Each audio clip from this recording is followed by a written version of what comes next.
Hey folks, so I promised you all I would show you some of the juicier parts of our time making Slash Queer, so consider this episode 1 of the behind the scenes of the Slash Queer project. Okay, so just made it to Nice 3 hours later than we wanted to. EasyJet has an engine problem on the plane that I was supposed to be on, so I've actually missed the pickup for the ship. So we are absolutely flying by the seat of our pants right now. I am at a train station, which I believe was newly built because Google Maps thought it was 15 minutes in the other direction where there was a building site. So just gonna go for it, see if we can get to Monaco and get on the ship, and fingers crossed we'll still be accepted. Pray for me. So things didn't necessarily get off to the best start on this journey. Our flight was delayed by 3 hours and I was left sat on the tarmac wondering if I was going to make it in time to join the ship. We were supposed to be picked up in Nice by the bus, where they would take us to Monaco to join the ship. But by the time I arrived, the bus had already left, so I was left to absolutely scramble my way from Nice to Monaco to join them by myself. I have now been walking for 25 minutes because the pier that they're on in the quay is way further away than Google Maps told me. I have blisters all over my feet and my knees are swollen and I might die. But I can see my ship. I can see my ship. Oh my god. I know I saw her back in London, but she's the most beautiful thing I've ever seen in my life. Once we got there, we were immediately put to work, which I wasn't going to complain about. The ship was beautiful, the people were interesting, and I got to wear a fancy little scarf and shirt that said that I was part of the ship's crew. Daily activities involved working up on the rig, helping to pull lines, and general maintenance of the ship, including working in the galley. But if I'm being honest, we spent most of our time eating. My god, the Swedish love their food, and we would have breakfast together, lunch and dinner when relevant, as well as fika in between, which seemed to happen every 2 hours. But the activity I enjoyed doing the most had to be climbing the rigging.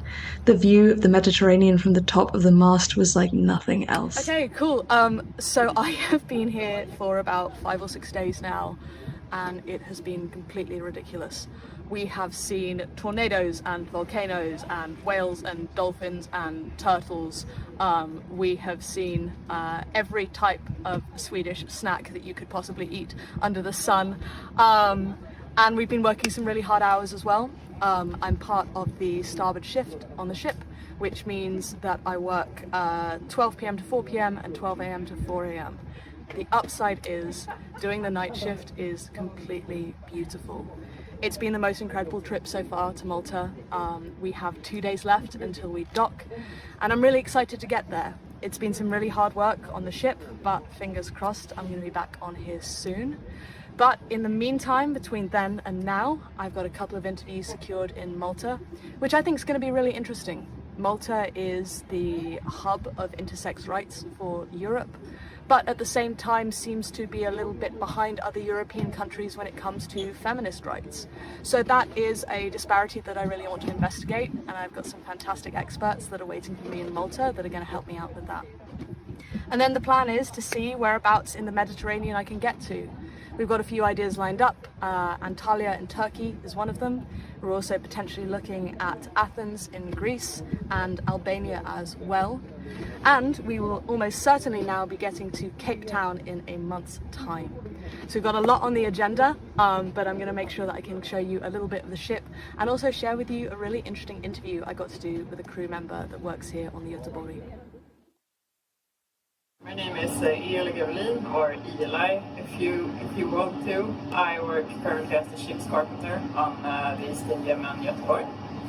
And I've been here for a year approximately, but I was still here a lot before.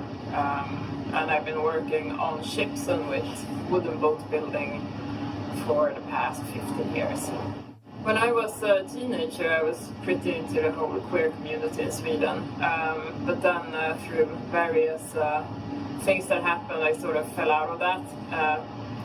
and then I ran away to sea. So I kind of lost touch with the whole queer community in Sweden. After that I started dating guys, back when I was convinced I was a woman. So then I sort of felt very ashamed of that and withdrew from queer events and the queer community as a whole. Lately I've been trying to reconnect with that, but I had a bad taste of realizing I'm trans just as the pandemic hit, and then everything just kind of died. So I don't actually know super much about the queer world in Sweden. I think the climate, of course, compared to many other places in the world, it's open. It's definitely gotten better since I was younger. I remember when I came out as queer at the age of 15. I once tried to leave the house with a pride flag, and my dad stopped me because he was convinced I was going to get beat up. So it's definitely better since then. I worked for a long time on a school ship sailing around with high school kids from Sweden, and they were just so chill about it. They were just like, they were like these queer kids dating each other, and nobody made a big deal out of it. It was like the most natural thing. When I came out when I was a teenager, like, people were pretty chill about it, but I still got the whole, I still get people coming up to me and being like, that's disgusting, and like, are you gonna try to make out with me now, and all of that bullshit. So I think it is, overall, it's gotten a lot better. You do see a big backlash with trans-related questions, which seems to be a trend in at least Europe and the US at the moment. We definitely have that in Sweden too. How did you find yourself where you are now? Not only at sea, obviously, which has its own culture, but also as a transmasculine person working in a very cisgender, heterosexual, male-dominated field like carpentry. Yeah, I just fell in love with ships, essentially. I sailed this boat when I was, I turned 20 on board this ship, and I sailed on her during the first China voyage, and that was like the most incredible thing that I'd ever done in my entire life. And I decided I want to do this for the rest of my life. I really like to be very dramatic and say, for the rest of my life, at the age of 22. And when I was 22, I went to boat building school and became a wooden boat builder, or rather, I started to learn about wooden boat building. It's one of those professions that you never master fully. And from that came a passion for woodworking and traditional carpentry, traditional handicrafts and arts like that, which I do feel very strongly about. And then me realizing I was trans was just kind of, to me, is like a little bit unrelated to that. It is, of course, interesting that I ended up in a field like that.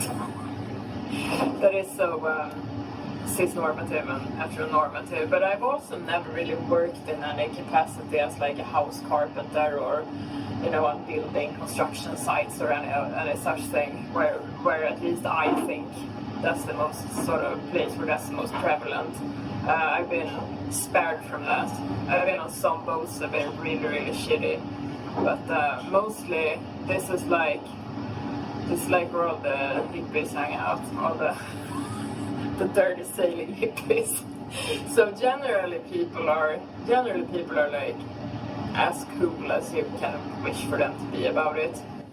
Do you feel like queer culture as a broad term exists at sea? Do you think that people on the margins of communities come to spaces like this? And how does the structure of a crew kind of encourage these dynamics? Yeah, I would say I think it's really delightful. Now lately I've been starting seeing all of these queer kids coming here. That's not how it was for me at all when I started sailing. You people who were not openly queer at all. It was not a thing. Or I'm sure it was, but people were not particularly open about it. Now it seems to be much more either that people come here or that people are just more comfortable with being open about their identity in general.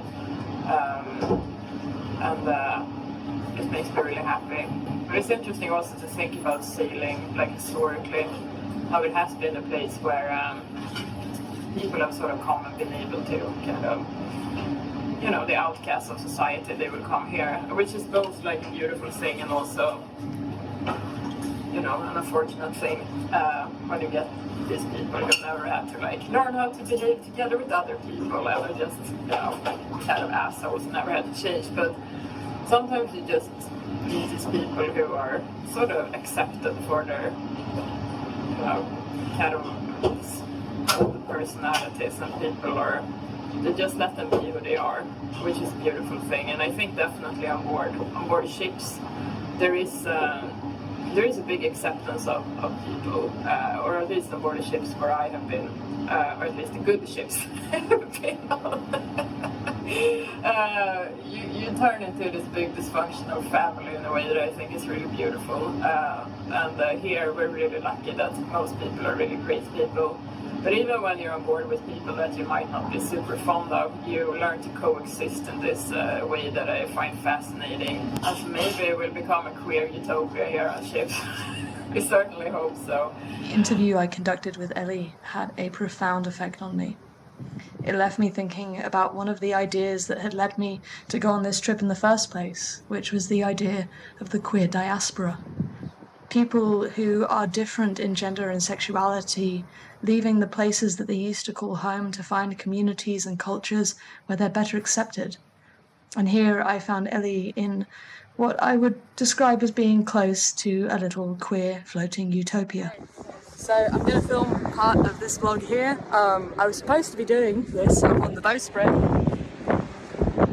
last night, and then we had a squall come in, which was faster than some of the crew had seen. So we went from basically sunny to absolutely pissing it down in 5 minutes.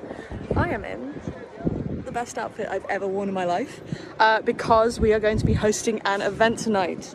As you can probably see now, we have arrived in beautiful Valletta in Malta.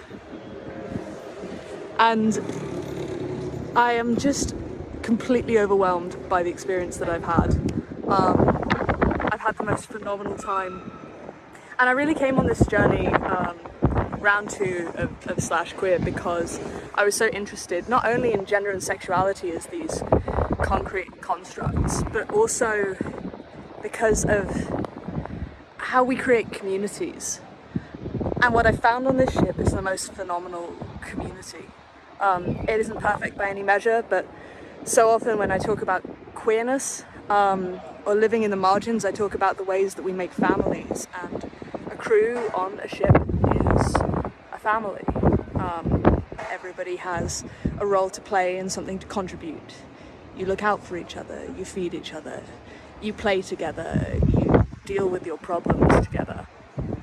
And I'm going to be stepping off the Götheborg for a while whilst I'm in Malta, but once they've wintered in Barcelona, I have big plans to go some exciting places with them in the spring, so watch this space. But I am going to be missing this terribly. I feel like I was supposed to be a little gay pirate this whole time, and I feel this immense gratitude for the people that I've met along the way. One incredible first leg of the journey. I can't believe I did this. By the time we reached Valletta, I couldn't bear to part. As beautiful as the city was and as much fun as we had in it, I couldn't bear to leave these people behind. I have plans to be back on the ship as soon as possible, but in the meantime I have work to do in Valletta. There is so much more I'm excited to share with you all about our time in Malta, but for now I'm going to leave you with some of my favourite footage from my time at sea. And I'd like to dedicate this episode to the brave and bold and wonderful crew of the Götheborg of Sweden. There are people on that ship that I love and care about deeply, and I cannot wait to see you again very soon.